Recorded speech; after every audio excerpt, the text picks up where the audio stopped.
तो माता ने कहा, बेटा सुरुचि तेरी सौतेली मां होने पर भी बात बिल्कुल ठीक कह रही है। यदि राजकुमार उत्तम के समान तू भी सिंहासन पर बैठना चाहता है तो बोले द्वेष छोड़कर अपनी माता के वचनों का पालन कर और श्री अधोक्षज भगवान के चरण कमलों की आराधना में लग जा। माता कहती है, बेटा उन भक्तवत्सल भगवान का ही आश्रय ले। जन्म मृत्यु के चक्र से छूटने की इच्छा करने वाले मुमुक्षु लोग निरंतर उन्हीं के चरण कमलों के मार्ग की खोज किया करते हैं। तू भी, अभी बड़ी सुंदर बात यहां पर कही जा रही है। माता कह रही है, तू स्वधर्म पालन से पवित्र हुए अपने चित्त में भगवान को बैठा ले। नन्हा सा बालक है, उसका क्या स्वधर्म होगा? आपके हमारे लिए बात कही जा रही है कि स्वधर्म पालन से मन शुद्ध होता है, मन भजन के योग्य होता है। पिछली बार जितनी भी हमने चर्चा की उसमें बार बार ये बात हमको सुनने को मिली, भाई अपने कर्तव्य का पालन करते रहना, ईमानदारी से करते रहना, निष्ठा से करते रहना। उसका क्या परिणाम होगा? तुम्हारा मन शुद्ध हो जाएगा, भजन के योग्य हो जाएगा। और अपने कर्तव्य पालन में अगर कष्ट आता है, अगर अपने कर्तव्य पालन में कोई प्रतिकूल परिस्थिति आती है तो उसी को तपस्या समझकर आपको पूरा करना है। वही आपके लिए तप है। सबके लिए अलग अलग प्रकार का तप है।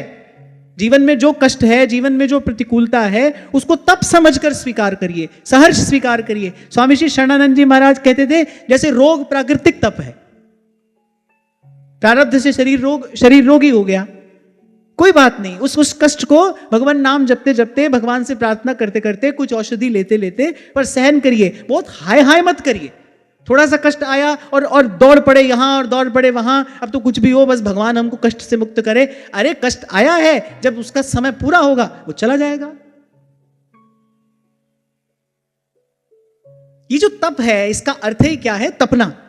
जैसे स्वर्ण तपकर शुद्ध ही होता है, ऐसे जीव भी तप की अग्नि में तपकर शुद्ध ही होता है, पवित्र ही होता है, भजन के योग्य होता है मन।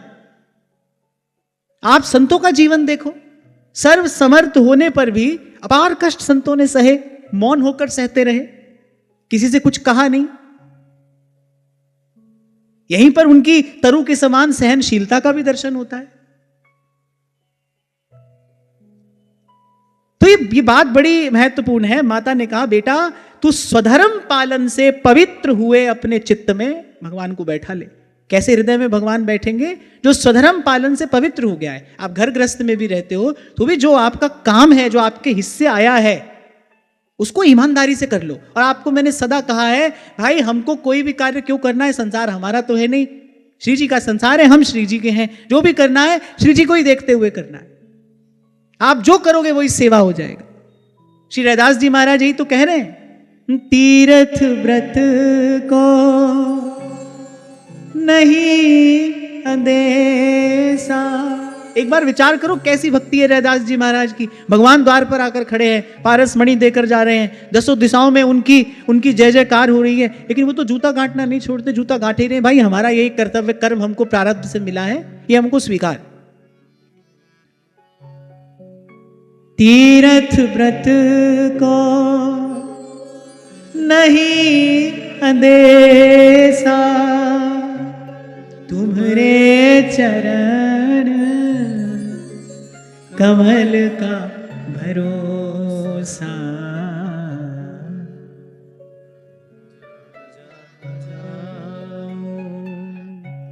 तुम्हारी सेवा तुम सा ठाकुर और न देवा। जहां जहां जाऊं तुम्हारी सेवा। आप अपनी दृष्टि में, आप अपने भाव में श्री जी को रखो। आप जो करोगे वो सेवा ही है। और इसी का पुनः पुनः अभ्यास करना है। मन फिसल जाएगा, मन जाएगा यहां वहां जाएगा, मन इधर उधर के विचार में भी पड़ेगा, सब होगा। पर ध्रुवदास जी कह रहे हैं, ऐच खैंच या मन ही को हरिया वृंदावन में लाए। मन को खींच कर लाना पड़ता है। पहले तो मन के साथ ये परिश्रम करना पड़ता है, फिर मन ही मिलावे राम से। बस कहने की बात यह है, थकना हारना नहीं। यहां तक आ गए हैं, अब निराश नहीं होना। गुरुजन मिल गए, सत्संग मिल गए, प्रभु का नाम मिल गया, सत्शास्त्र मिल गया, सद्मार्ग मिल गया। अब निराश होने का कोई काम नहीं है, अब घबराने का कोई काम नहीं है, अब पीछे नहीं मुड़ना है, अब कदम यहां से पीछे नहीं हटाना है। अब तो यहां तक आ गए हैं भाई, तो वस्तु लेकर ही लौटेंगे, अब खाली हाथ नहीं जाएंगे। क्योंकि यहां तक आना ये थोड़े पुण्य से नहीं होता। जैसे सेवक जी महाराज कहते हैं, श्री हरिवंश प्रसिद्ध धर्म ये समझे ना अलप तप। यहां तक आना थोड़े पुण्य से नहीं होता, आपके जन्मों के पुण्य भी संचित हुए होंगे, संतों गुरुजनों की कृपा भी हुई होगी, कुछ सत्संग की कृपा भी हुई, तो हम यहां तक आए हैं। अब तो भाई यहां कुछ हो ना हो, बने ना बने, हमारी ये जो भजन की बात है ना, ये बननी चाहिए। आपको कहा था मैंने, प्रभु से यही कहो, प्रभु कैसे भी रह लेंगे, जैसे आप रखोगे वैसे ही रहेंगे, आपके बिना कहीं नहीं रहेंगे, आपके बिना कभी नहीं रहेंगे, आपके बिना कहीं नहीं रहेंगे। स्मरण में आपको रखेंगे, याद में आपको रखेंगे, हृदय में आपको रखेंगे। बाहर आप हमको जहां आपकी इच्छा हो वहां आप रखिए, जहां भेजना हो हमें वहां भेज दीजिए, जो हमसे कराना हो सो हमसे करा लीजिए। बिल्कुल किंचित भी रैदास जी के मन में कभी ग्लानि का भाव नहीं आया कि भाई हम जूता गांठ रहे हैं। उल्टे संसार को कह रहे हैं, ऊंची हमारी जात है, ओछा कर्म हमार। पर कह रहे मेरी ओर मत देखो, नीचे को प्रभु ऊंच कियो है, कह रैदास विचार। मेरी ओर मत देखो। अरे स्वयं अपने मुख से कह रहे हैं कि जहां की छूत जगत को लागे, ता पे तू ही डरे। मेरी तो कोई परछाई भी छू जाए तो गंगा स्नान करता है, पर बड़ी बड़ाई मेरे गोविंद की है, इसने मुझे स्वीकार कर लिया है। उनके मन में कभी ग्लानि का भाव नहीं आया भाई ये काम छोटा है। उल्टे कहा मन चंगा तो कठौती में गंगा, और कठौती में गंगा प्रकट करके दिखाते हैं। बड़ी बात यही है भाई, मन चंगा तो सब चंगा, मन भला है तो सब भला है। कल भी मैं आपको यही कह रहा था, मन नहीं बिगड़ने देना। इस मन में निराशा भी नहीं आनी चाहिए, इस मन में कोई हताशा भी नहीं आनी चाहिए, इस मन में कोई घबराहट भी ना हो, इस मन में कोई चिंता भी ना हो। सब प्रकार से अपने मन का समाधान करते हुए राम सिमर एही तेरो काज है, राम सिमर राम। यही बात तो भोली सखी कहती है, भाल भाग राधा लिखियो रहित भोरी को भाग। अरे मुझे कोई भी कुछ भी कहता रहे, पर मेरा सौभाग्य देखो हे स्वामी ने, मैं आपके द्वार तक आ गई हूं। अब यहां से खाली कौन लौटता है? श्री जी के द्वार तक आकर भी कोई खाली लौटता है? यहां तक नहीं आते तो बात दूसरी थी, फिर तो यहां वहां धक्का खा ही रहे थे। अब तो भाई कृपा की बयार में उड़कर हम यहां तक आ गए हैं, यहां से कौन खाली जाता है? यहां तो ब्रज के रसिक संत तो कहते हैं, जो मेरा मरण को नेम है, पड़ो वृषभान के द्वार। भाई मरना ही तो है, यदि मरना ही है तो यहीं मरेंगे। कभी तो लाडली पूछेगी, कभी तो लाडली पूछेगी, कौन परो धरवा।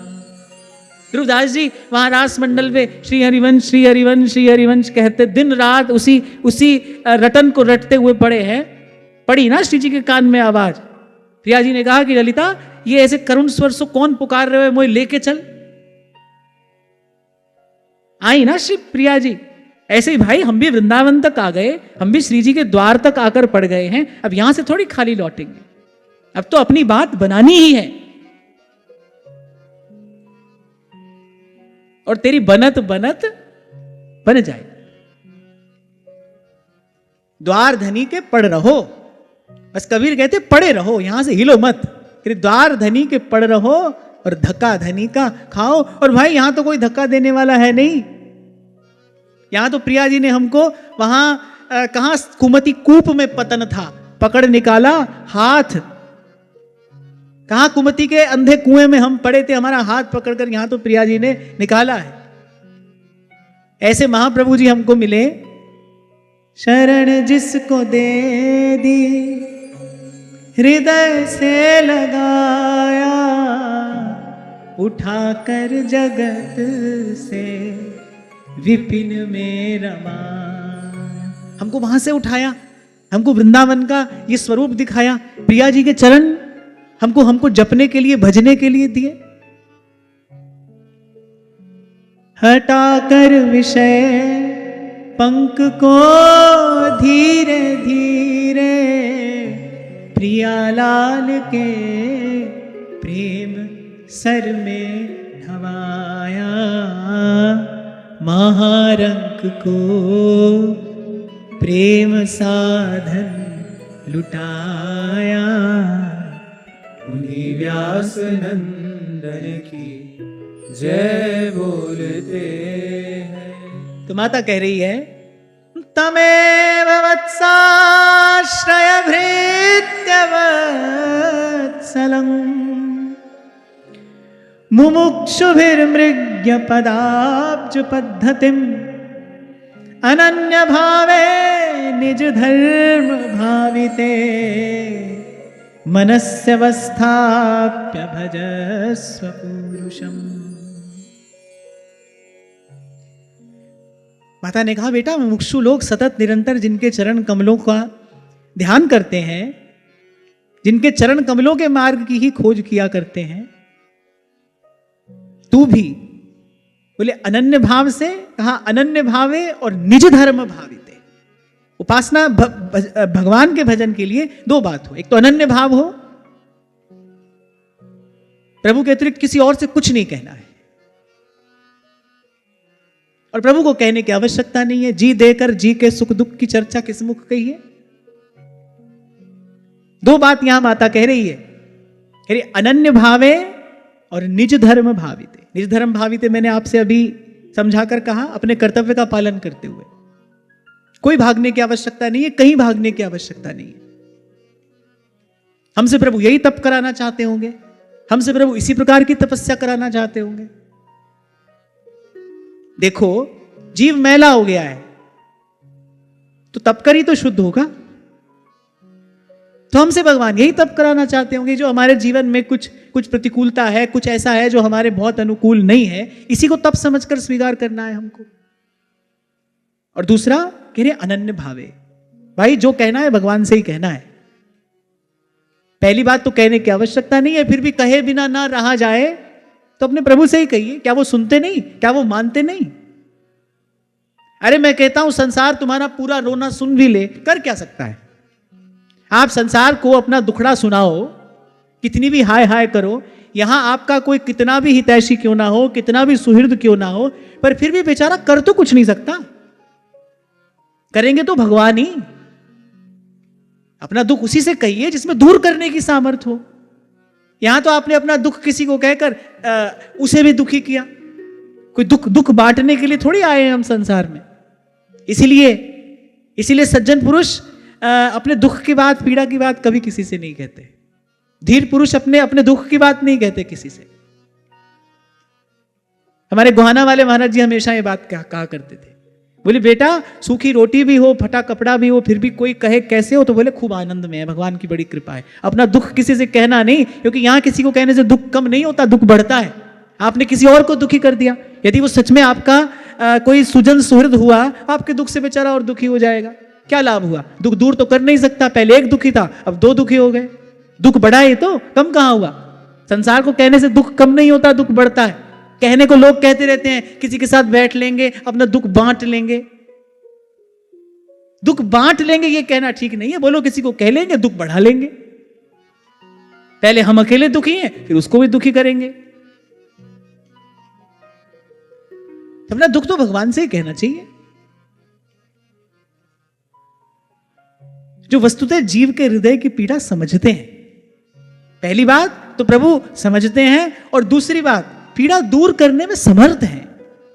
भगवान के अतिरिक्त पीड़ा दूर करने में कोई समर्थ कहां है? तभी तो माता ने कहा, तेरी विमाता ने बात तो बिल्कुल ठीक कही है बेटा, या भगवान का भजन कर।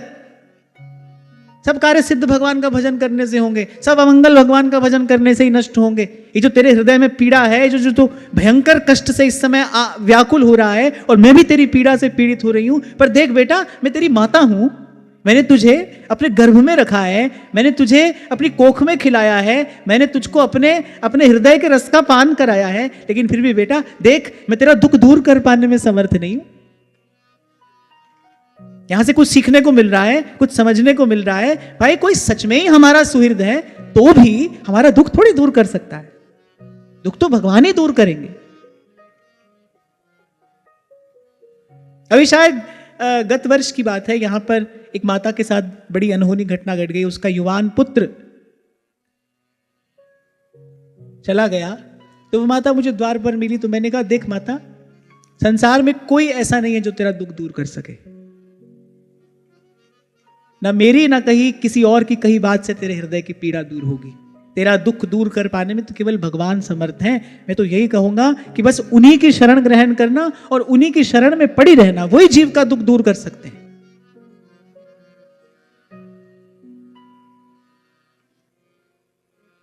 तो यहां ध्रुव जी की माता ध्रुव जी की प्रथम गुरु हैं। पहले तो उनको प्रेरणा दी, ठीक कहा है तेरी माता ने, जा भगवान का भजन कर। उनको ऐसा नहीं सिखाया कि कुछ लड़ लेंगे, झगड़ लेंगे, षड्यंत्र कर लेंगे, अपनी बात बना लेंगे। कहा तेरी माता ने बिल्कुल ठीक कहा है बेटा, जा भगवान का भजन कर। और दूसरी बात ध्रुव जी को माता ने कहा कि उनके प्रति अपने मन में कोई अभाव न रखना, उसने तेरे जीवन में भगवान की उपासना का द्वार खोला है। यदि तुझे पिता की गोद मिल जाती तो शायद कभी तू इस बात का विचार ही नहीं करता। देख तेरी माता ने तेरे लिए भगवान की आराधना का द्वार खोल दिया है, इसलिए विमाता के प्रति अपने मन में कोई अभाव ना रखना। पहले भी मैंने आपको कहा था, ध्रुव जी की माता ने कहा बेटा जिस रास्ते पर तू जा रहा है वहां उस रास्ते पर जाने के लिए तन स्वस्थ होना हो और मन स्वस्थ होना चाहिए। हमारे जीवन में सत्संग भी है, हम अपने अपने घर में ठाकुर जी की सेवा भी करते हैं, हाथ में माला भी दिखाई पड़ती है, तो कुछ कुछ भजन भी करते हैं, पर चित्त की प्रसन्नता कहां है? कहां है चित्त की प्रसन्नता? क्यों? क्योंकि सर्व के प्रति सद्भाव नहीं है।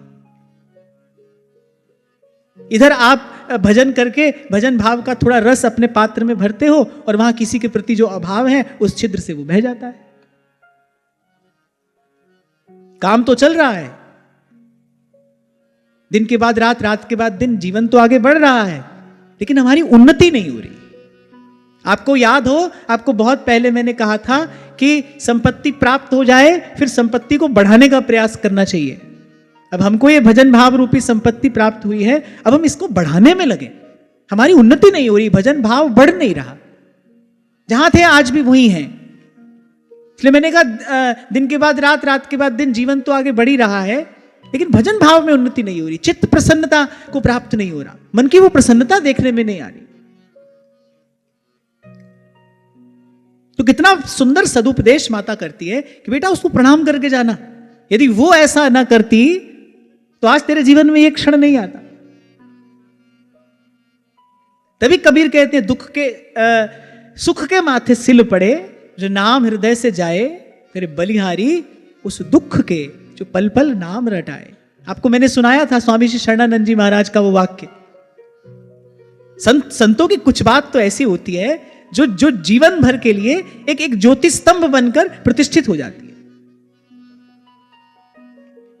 वो कहते थे मैं सबका उपकार चुका सकता हूं, सबका ऋण चुका सकता हूं, लेकिन अपने जीवन में आने वाले दुख का ऋण नहीं चुका सकता। इसी दुख ने मुझे दुखहारी भगवान से मिलाया।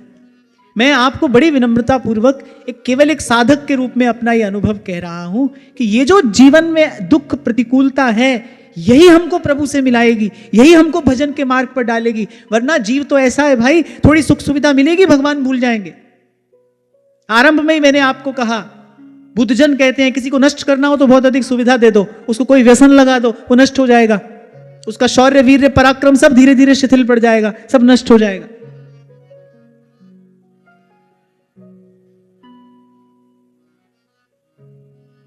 हमसे भगवान कहे आप पर प्रसन्न है, आपको आशीर्वाद देते हैं, आज के बाद आपको बिल्कुल हाथ पैर नहीं हिलाना, बस पड़े पड़े खाओ, आपकी सब व्यवस्था होगी। नहीं भाई, हमको ऐसा आशीर्वाद नहीं चाहिए, हमको ऐसा जीवन नहीं चाहिए। मैं तो ऐसे जीवन की कल्पना भी नहीं कर सकता जिसमें परिश्रम ना हो, जिसमें पुरुषार्थ ना हो। और केवल शारीरिक पुरुषार्थ ही नहीं, मानसिक पुरुषार्थ भी। कोई बात नहीं, थोड़ा कष्ट, थोड़ी प्रतिकूलता जीवन में आए, उसको सहिए, आपकी शक्ति बढ़ेगी, आप ही समर्थ होंगे। ये बहुत बड़ी दुर्बलता हमने अपने जीवन में पाल कर रखी हुई है। आपने इसको पाल कर रखा हुआ है, आपने इसको पुष्ट किया है, आप ही इसका पोषण करते हो कि भाई कुछ कठिन समय जीवन में ना आ जाए। भगवान से भी प्रार्थना करें, कोई कठिन समय जीवन में ना आए, कोई कठिन घड़ी जीवन में ना आए। अरे वही कठिनाई तो भगवान के निकट लेकर जाएगी, वही कठिनाई तो भजन कराएगी। उसी से बचते रहे, उसी से भागते रहे। संतों के पास भी यही आशीर्वाद मांगा, मंदिरों में जाकर भी भगवान से यही मांगा, कोई कष्ट ना आए, कोई दुख ना आए, बस सब दुख दूर हो जाए। अरे दुख ही तो भगवान से मिलाता है। कभी किसी ने जाकर कहा प्रभु बहुत सुख हो गया जीवन में, अब थोड़ा दुख दे दो? किसी ने नहीं कहा, जबकि वही सुख भगवान से दूर किए हैं। कोई तो कारण होगा जो माता कुंती ने द्वारिकाधीश से ये मांगा, प्रभु मेरे जीवन में ये दुख बना रहे। क्यों? क्योंकि दुख में आपकी याद बनी रहती है, आपका दर्शन होता है, और आपका दर्शन ही भव से पार करने वाला है। फिर संत कह रहे हैं बलिहारी उस दुख के पल पल नाम रटाए। और स्वामी जी का ये वाक्य तो मन स्पर्शी है, हृदय को स्पर्श कर लेने वाला है कि भाई सबका ऋण चुका सकता हूं पर दुख का नहीं, क्योंकि इस दुख ने मुझे दुखहारी भगवान से मिलाया है। और जो हमारे जीवन में दुख का कारण बन रहा है, वस्तुतः भाई वो तो धन्यवाद का पात्र है। स्वामी श्री रामसुख दास जी महाराज ये बात कहा करते थे, मानो घर में कोई व्यक्ति ऐसा आ जाए कि जो बार बार आपके दुख का, आपके पीड़ा का कारण बन रहा है, तो स्वामी जी तो कहा करते थे भगवान से धन्यवाद करो, घर में ही गंगा आ गई। लोग पाप धोने के लिए कहां कहां चलकर जाते हैं, मीलों लंबी यात्रा करके जाते हैं, प्रभु आपकी कृपा हुई, मेरे तो घर में ही गंगा आ गई। ये मुझे कष्ट देगा, मैं कष्ट सहूंगा, और कष्ट सहते सहते शुद्ध हो जाऊंगा, पवित्र हो जाऊंगा।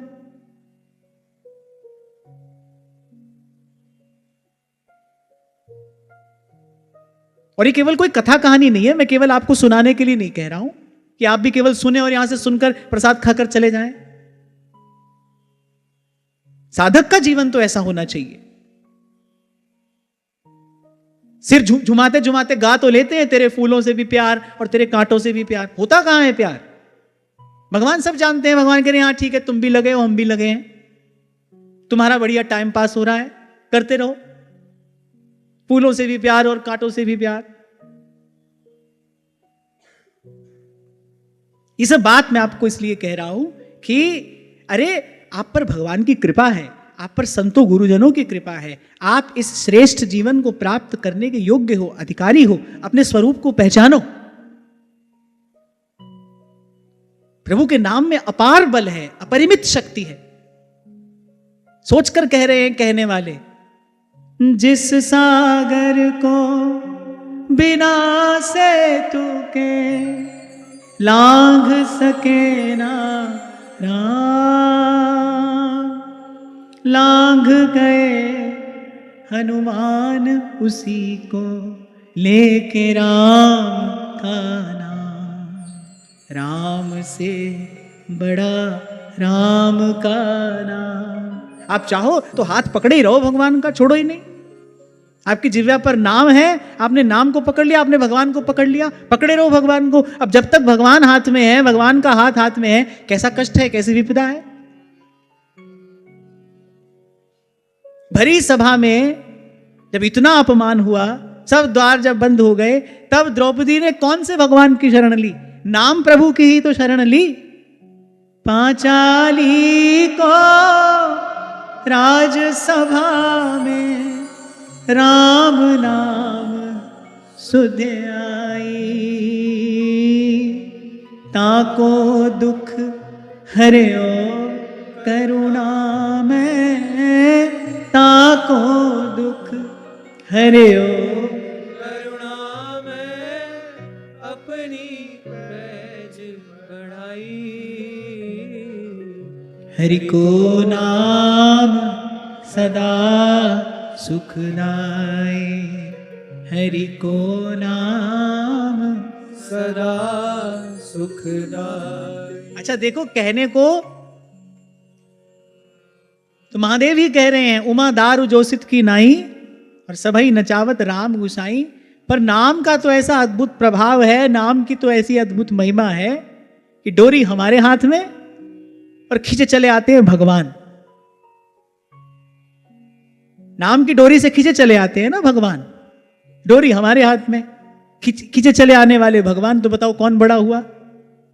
बड़ाई किसकी है? नाम की बड़ाई है। महिमा किसकी है? नाम की महिमा है। इसलिए मैंने कहा कि नाम में अपरिमित शक्ति है। नाम की शक्ति की कल्पना नहीं की जा सकती, नाम की शक्ति की व्याख्या नहीं की जा सकती। नाम की शक्ति का केवल अपने जीवन में अनुभव किया जा सकता है। और किस बात की देर है? किस प्रतीक्षा में पड़े हो? किसका इंतजार कर रहे हो? अपने आप से यह प्रश्न करना चाहिए ना भाई। इतना सुनने के बाद भी लग क्यों नहीं रहे भजन में, साधन में लग क्यों नहीं जाते? आचार्य की आज्ञा भी हो गई, ही डरप हरिवंश हित, जिन अब भ्रम ही गुण सलिल पर, और जी नाम निमंगल लोक तिहु, सुहरि पद भज न विलंब कर। किस बात का विलंब है? किस बात की देर है? कुछ नहीं है, प्रमाद है, जो जीव का सबसे बड़ा शत्रु है, जिसके कारण जीव सदा सदा से इसी संस्कृति में पड़ता है। प्रमाद है। कर लेंगे, शाम को कर लेंगे, कल कर लेंगे, कर लेंगे, हो जाएगा, कर लेंगे, बस यही प्रमाद है। फिर महाप्रभु कह रहे हैं हरि पद भज न विलंब कर। रे मन सोया क्या करे, जाग जपो भगवान। और गोस्वामी जी कहते हैं बड़ी सुंदर बात, आप सोए हो कि आप जागे हो, कैसे पता चलेगा? शरीर तो उठ जाता है सुबह, फिर रात को सो जाता है, फिर उठ जाता है, फिर सो जाता है, पर जीव तो सोया ही है ना। मोह निशा सब सोवन हारा, हम जगे कि नहीं जगे, इसका पता कैसे चलेगा? गोस्वामी जी बड़ी सुंदर बात कहते हैं, जानिए तब ही जीव जब जागा, जब सब विषय विलास विरागा। अरे जीव को कब जगा हुआ जानना चाहिए? अरे जब सब विषय विलास विरागा। अब बताओ, सोए हो कि जगे हो? बताओ बताओ, सोए है ना? क्योंकि अभी तो विषय विलास से विराग हुआ नहीं। अब करिए जानिए तब ही जीव जब जागा, जब सब विषय विलास विरागा। अभी तो हुआ नहीं।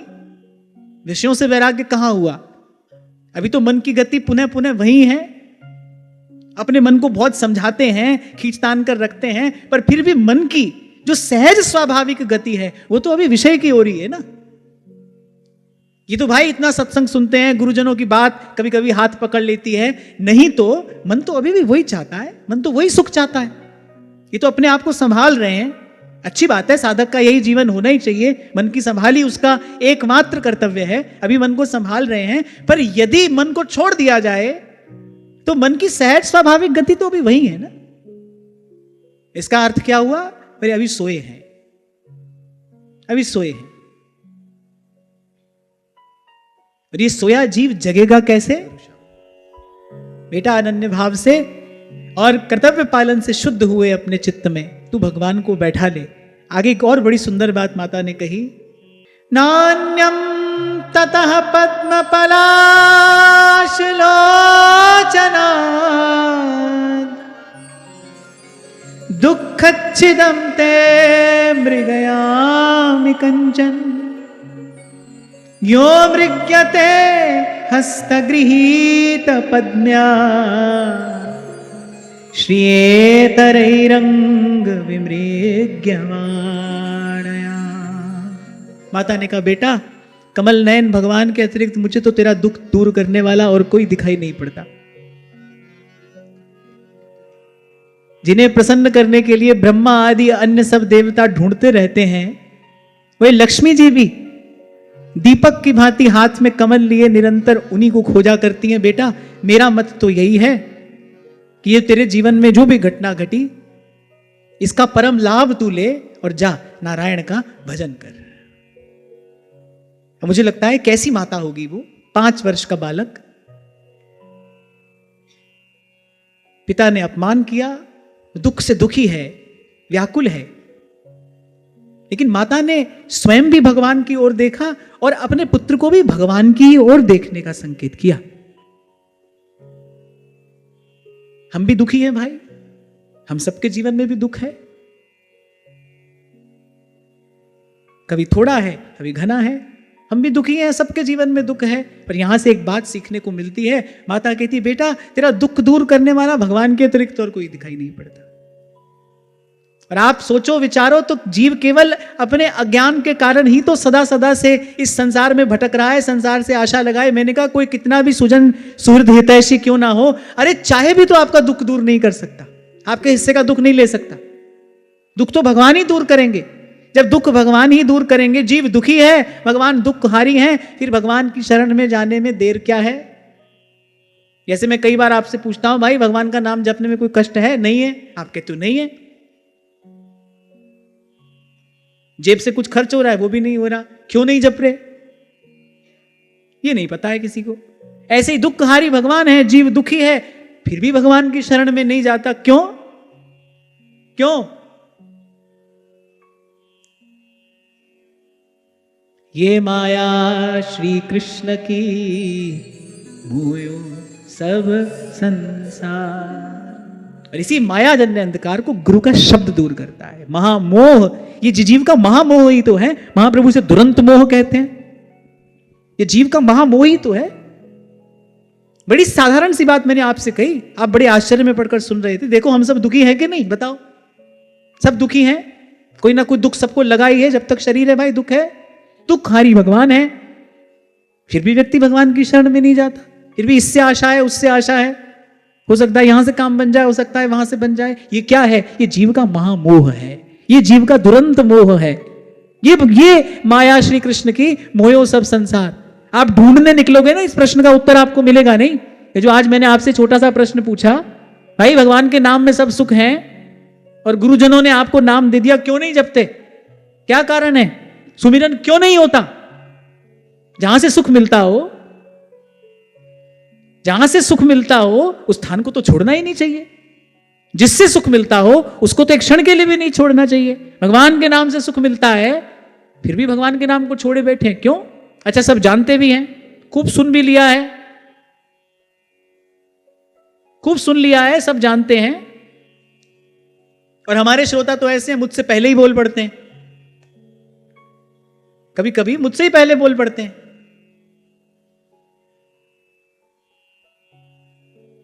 कभी कभी तो मुझे लगता है कि अब जल्दी आप हमको रिटायर कर दोगे। सब जानते हैं, सब सुना है, सब पढ़ा है, क्यों नहीं कर रहे? इस प्रश्न का उत्तर ढूंढने निकलोगे, मिलेगा नहीं। अंत में यही उत्तर हाथ आएगा, भाई ये माया श्री कृष्ण की मोयो सब संसार। सूरदास जी ने सीधे सरल शब्दों में यही कहा, कहा करूं तेरी प्रबल माया, कहा करूं तेरी प्रबल माया, देत मन भरमाए, हरि तेरो भजन कियो न जाए, हरि तेरो भजन कियो न जाए। पर सूरदास जी भी ये तो कहते हैं, जब है आऊं साधु संगत, कछुक मन ठहरा, पुनि गयंद नहाए सरिता, पुनि गयंद नहाए सरिता, बहुर वह सुभाए, हरि तेरो भजन कियो न जाए। कितने बड़े मनोवैज्ञानिक होते हैं ये संत। कैसे जीव की दशा का वर्णन करते हैं, कैसे पढ़ते हैं मन को, कैसे जीव की दशा को कह देते हैं इतने सुंदर सरल शब्दों में। ऐसा ही तो है मन। अरे जबे आऊं साधु संगत, कछु को मन ठहराए। अब जितनी देर से आप यहां पर बैठे सुन रहे हो, आपको लग रहा है भाई जो महाराज जी कह रहे हैं यही बात ही ठीक है, अब तो बस यही करेंगे, यही होना चाहिए, यही तो ठीक है। यहां से बाहर जाते ही फिर देखो, और 2-4 दिन यहां ना आओ, फिर देखो, पुनि गयंद नहाए सरिता। हाथी को पता ही नहीं चलता वो कब धूल उठा के अपने ऊपर डाल लेता है। स्नान करके आता है, फिर उसे पता नहीं चलता, स्वभाव है उसका, प्रकृति है उसकी। बहुरी वह सुभाए, हरि तेरो भजन कियो न जाए, हरि तेरो भजन।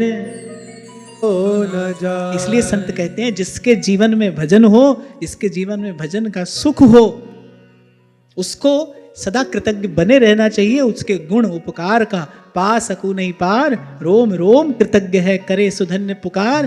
क्योंकि